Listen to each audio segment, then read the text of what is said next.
Hi, it's Danny. Welcome to video 3 of function and movement of shoulder blades.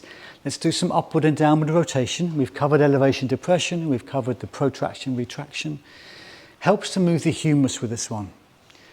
Maybe weight shift to your left and let your elbow come up. And above your ribs here, here's the left shoulder blade. Get a sense of this upward rotation. So the neck muscles are coming down, nice stretch here, and the lower traps are helping to push up, and serratus helping to push up. So that might help give you a visual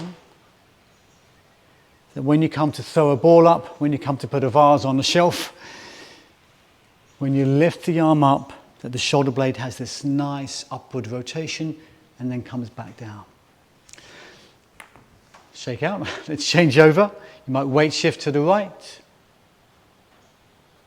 And you're feeling and you're imaging and you're sensing that above your ribs, your shoulder blade is moving up there.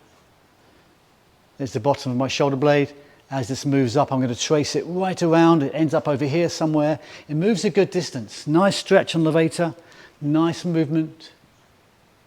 You could reach grander if you want to. Make this a bigger sweep. And of course, downward rotation. We can get a bit too much downward rotation in our life, in our sport. Ideally, we're finding a nice buoyant, natural position. Let's integrate. Let's do a little both. Reach up, both shoulder blades are up. You can exaggerate one a bit more than the other.